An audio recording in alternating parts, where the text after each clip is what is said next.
안녕하세요. 정저입니다. 오늘의 주제는 남들보다 왜 수입이 더 높을 수밖에 없는 이유에 대해 한번 이야기를 해볼게요. 사실 제 영상을 오랫동안 봐오시던 분들이나 아니면 라이브 방송도 자주 보신 분들은 대부분 제가 가끔 이야기를 조금씩 해서 많이 했기 때문에 대부분 알 수도 있는데요. 초보자 분들이나 아니면 제 영상을 처음 접하시는 분들은 그 100몇 개가 되는 영상을 다 볼 수는 없잖아요. 그러니까 아마 이제 궁금해 하실 수도 있고, 다 띄엄띄엄 제가 말을 해놔가지고, 이번에 한번 다 종합을 해서 한번 이야기를 해드릴게요. 많이 겹치는 부분도 있긴 한데, 이 영상 하나로서, 그래도 도움이 많이 되시길 바랄게요. 일단은 성수기, 비성수기에 대해 이야기를 하시는 분들이 있는데요. 예전에는 성수기가 무조건 겨울이었습니다. 겨울이 최성수기였고, 크리스마스 때가 최고였는데, 지금은 코로나 때문에 그 판도가 아예 무너졌다. 그냥 매주 언제 갑자기 변수가 생기고, 더 많이 배달도 시키고 안 시키고 하기 때문에 성수기나 비성수기에 대한 경계가 모호해졌다. 다만 지금보다는 좀 더 콜이 많아질 수밖에 없다. 왜냐면 배민원이나 쿠팡 하나로 한집 가기로 하는 것 때문에 일반 배달대행에서 먹고 있던 그 파이가 점점 이제 배민원이나 쿠팡으로 넘어오고 있다라는 걸 말씀드리고요. 일주일에 언제 쉬어야 될까요? 이렇게 말씀하시는 분들 계시는데, 일주일에는 월화 쉬는 게 제일 콜 없고 그때가 제일 좋습니다. 왜냐면 주말에 돈도 다 쓰고, 또 주말 다 쓰고 나면 좀 아끼려는 좀 그런 부분들이 많아서 월화가 제일 콜이 없다라고 말씀드리고, 거기다 더 추가로 상점들도 쉰다면 월화에 쉽니다. 그렇기 때문에 콜이 더욱더 없을 수밖에 없다. 그렇다면 하루에 피크 시간은 언제냐라고 생각하실 수 있는데, 점심 피크는 11시부터 1시 사이, 그리고 저녁 피크는 5시부터 8시 이 정도로만 말씀드리고, 이때는 나와서 최대한 일을 하시는 게 시간당 수입을 올리는 데 있어서 더 좋다. 그렇게 제가 말씀드릴게요. 이제부터 실제로 진짜로 도움이 더 많이 되는 내용들이에요. 이제부터가 이제 중요합니다. 남들보다 AI 배차를 더 잘 받을 수 있는 방법. AI가 배차를 뿌릴 때는 3가지의 부류의 사람한테 뿌립니다. 배달 중인 사람, 신규 배차를 켜놓고 GPS가 움직이고 있는 사람, 그 다음에 AI만 그냥 켜놓고 안 움직이고 있는 사람. 이 3개의 부류로 뿌려요, 콜을. 그러면 제일 많이 콜을 먼저 넣어줄 사람은 누구냐? 배달 중인 사람입니다. AI 프로그램의 목표는 제가 봤을 때는 배달할 사람한테 제일 빨리 배정하는 걸 목표로 하는 것 같아요. 계속 배정이 안 되면 가게 사장님들도 고객센터에 전화를 하고, 그리고 배정이 오랫동안 안 되면 콜비가 더 추가 금액이 붙기 때문에 제일 배달을 할 것 같은 사람한테 배달을 꼽습니다. 그러니까 배달 중이라면 배달 중일 때는 최대한 콜이 더 많이 들어올 수가 있다는 거죠. 왜냐면 이 사람은 다시 배달을 또 할 거니까, 배달하고 있는 중이니까 또 배달할 거라 생각을 해서요. 그냥 신규 배차만 켜놨는데 움직이고 있는 사람과 GPS가 움직이는 사람, 그 사람과 움직이지 않는 사람이 있는데요. 움직이는 사람한테는 왜 콜을 더 넣어주냐, 두 번째로. 당연하죠. 내가 AI만 그냥 켜놓고 집에 그냥 누워있는지 뭐 하는지 어떻게 합니까? 다만 신규 배차를 켜놨는데 움직인다는 거는 적어도 밖에서 뭔가 활동을 하고 콜을 대기 타려고 해서 어디 자리로 이동한다든지 하여튼 배달을 할 수 있는 더 높은 가능성이 있잖아요. 그러니까 AI를 켜놓고 움직이는 사람한테 콜을 줘요. 절대 AI만 켜놓고 그 자리에 한 자리에 있으면 남들보다 콜 배정되는 데 있어서 더 안 좋습니다. 한 가지 예로, 이거는 이제 실제로 있었던 일인데요. 작년인가 재작년인가 하여튼 그 기억은 잘 안 납니다만, 비마트가 최고로 엄청 이제 배달하기 좋다고 급부상하고 있을 때 우리가 다 비마트 앞에만 대기 탔잖아요. 그래서 패치를 어떻게 했냐, 비마트 앞에 있는 사람한테 먼저 안 주고 비마트보다 좀 떨어져 있는 사람한테 패치를 줬어요. 그때부터 이제 연구하고 제가 몸으로 느낀 결과, 좀 뭔가 움직여야 되는구나. 왜 초보보다 정조가 시간당 금액이 더 훨씬 많이 나오는지, 좀 이런 생각을 가지신 분들이 계세요.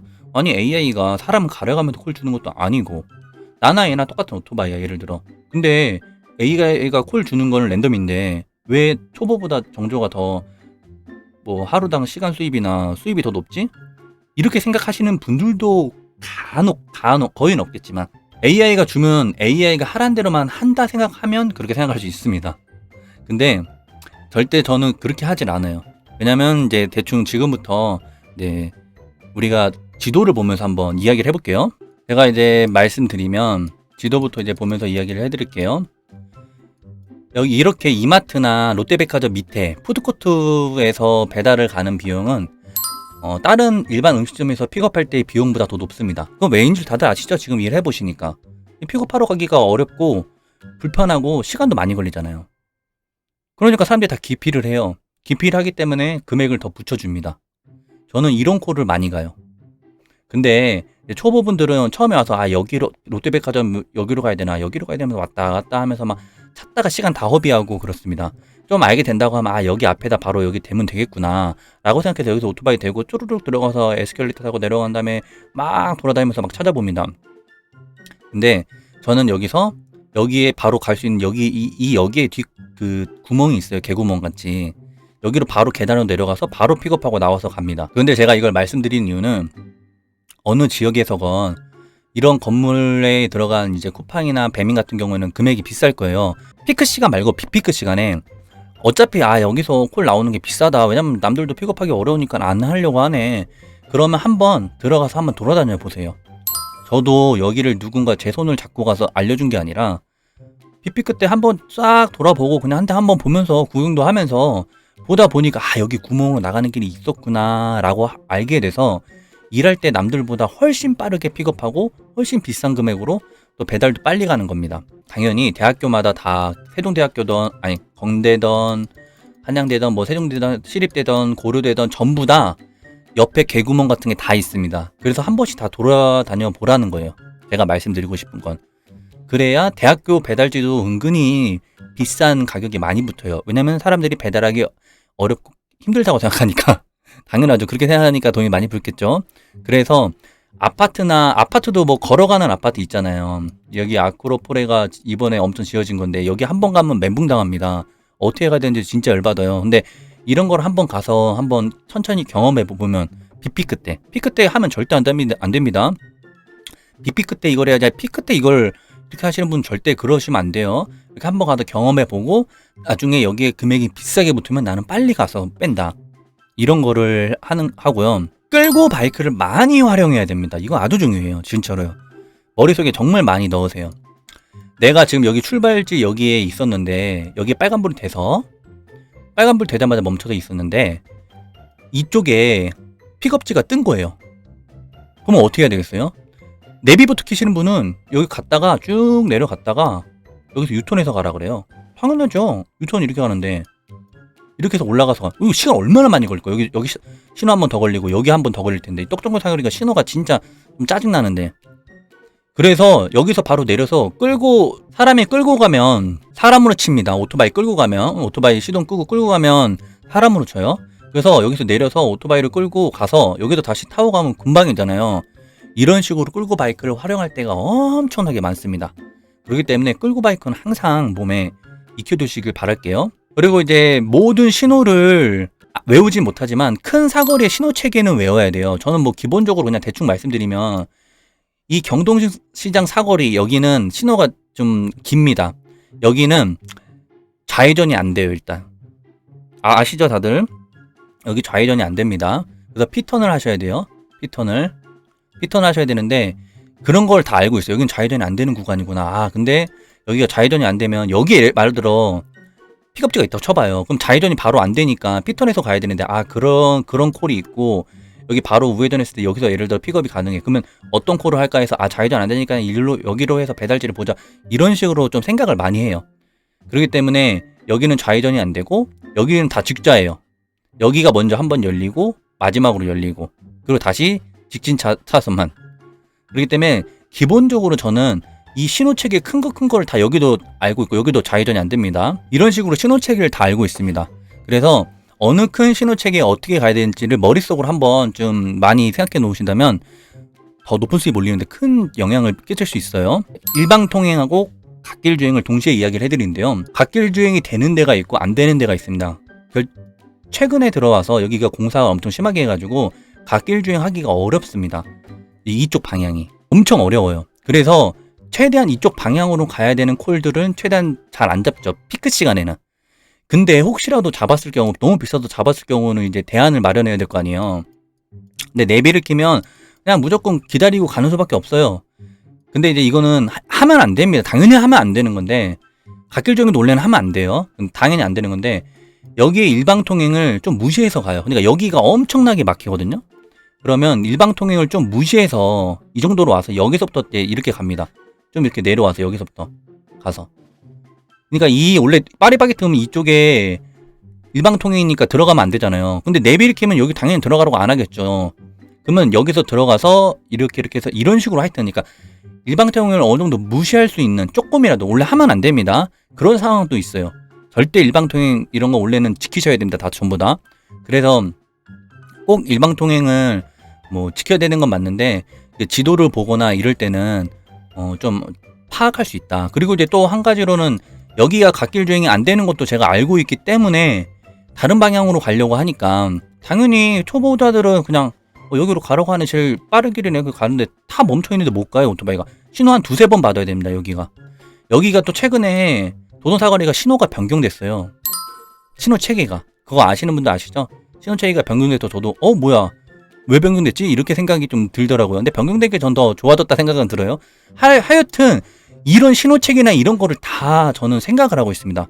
이렇기 때문에 금액 차이가 당연히 초보랑 차이가 날 수밖에 없죠. 그리고 이제 피크 시간에도 이거는 그냥 너무 내용이 길어지니까 좀 이야기를 해드리면 콜을 받을 때 뭐 같은 10,000원짜리라고 해서 다 가는 게 아닙니다. 저는 이 위쪽으로 올라가는 콜은 만약에 여기서 여기로 가는 콜이에요. 그러면 여기 가는 콜은 안 잡습니다.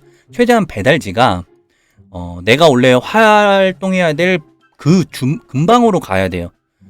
그래야지만 다시 비싼 콜을 줄 확률이 높고 그래야지만 다시 배달을 할 수 있기 때문에 배달지가 내가 원래 활동하는 방향 쪽으로 가는 게 좋지. 근데 비피크 때라면 가겠죠. 저도 피크 시간 때는 10,000원이라도 저렇게 위로 올라가질 않습니다. 절대. 그런 걸 잘 참고하시고 뭐 솔직히 음식 종류, 조리 시간, 그 업체만의 특성, 예를 들어 뭐 샐러드집이 있는데 보문 샐러드집은 예를 들어 보문 샐러드집은 금방 나와요. 근데 뭐 이문동에 있는 샐러드집은 같은 체인점인데도 무조건 시간을 넘겨서 나옵니다. 그래서 그런 업체 특성, 여기는 무조건 빨리 나오는 데구나, 여기는 어디구나, 이런 거를 다 생각을 해서 이제 콜을 잡고 배달을 가는 거죠. 여기서 느낌은 콜을 이렇게 가려내는 스킬. 그러니까 이 콜이 내가 빨리 하고 배달을 하고 나서 다시 또 비싼 콜을 잡을 수 있다라고 하는 이걸 가려내는 스킬과 그 다음에 배달을 빨리 가는 스킬. 아까 전에 말씀드렸잖아요. 뭐 갓길 주행, 끌방, 일방통행 조금 어느 정도 뭐 요런 것들. 그런 특성들을 다 이제 생각을 하고 느껴야 하루 수입이 당연히 많이 나옵니다. 저는 쉬는 날이 없다고 말씀드려요. 쉬는 날이 없는 게 없습니다. 왜냐면 피크 시간에 나가서 진짜 그냥 흘려들으세요. 피크 시간에 나가서 좀 센 날은 한 2시간 해서 6만원까지는 없고 시급 5만원까지는 평균적으로는 시급 한 그래도 최소 3.5에서 4만원 정도까지는 가는 것 같아요. 평균적으로. 최고 안 나왔을 때. 2시간 하면 한 8, 9, 7, 8 이렇게 나오는 거죠. 잘 나오면 한 10 정도. 그래서 이런 스킬 2가지를 꼭 해야 돼가지고 나중에는 제가 이제 라이브 방송이나 뭐 영상 볼 때는 이제 지도를 같이 보면서 원하시는 지역의 지도도 한번 보면서 어떻게 흘러가는지도 한번 이야기도 서로 해보고 제가 이제 마지막으로 문제를 하나 낼게요. 문제를 하나 내보겠습니다. 제 영상을 많이 보셨다면 어떤 콜을 선택해야 될지를 댓글에다가 어느 콜이 더 좋다. 픽업지는 똑같은 데고 그 배달비 금액은 똑같다는 가정하에서예요. 근데 왜 어떤 게 더 좋은지를 1번, 2번 나눠서 여기 업체에 있는데 배달지가 여긴 거예요. 이게 1번입니다. 이게 1번. 1번 콜 금액이, 그러니까 콜비는 똑같습니다. 그렇다는 전제해야 하는 거예요. 이게 1번 콜. 이렇게. 2번 콜. 1번, 2번 콜 중에 어떤 콜을 선택을 해야 될까요? 어차피 제 영상 많이 보신 분들은 분명히 제가 생각하는 그 콜을 누를 것 같아요. 하지만 초보분들은 어떤 걸 해야 될지 모르니까 제가 말씀드린 대로 1번 콜과 2번 콜이 있는데 1번 콜은 위에 있는 거, 그 다음에 2번 콜은 아래에 있는 거. 영상 마무리를 줘야 되는데요. 다음에는 실질적으로 더 지도를 보면서 어떻게 하면 지도를 볼 수 있는지 영상 끝까지 봐주셔서 감사하고요. 제 구독자분들이나 영상 보시는 분들은 아실 거라 믿습니다. 다음에도 또 좋은 영상으로 찾아올게요. 감사합니다. 구독, 좋아요, 따봉, 알림 설정까지. 라이브 방송을 많이 해서 알림 설정 해놓으시면 라이브 방송 알림이 가고요. 라이브 방송 오시면 모르는 거 물어보시면 실시간으로 제가 다 답변해드리고 말해드리니까 꼭 구독, 좋아요, 알림 설정까지요. 안녕. 감사합니다.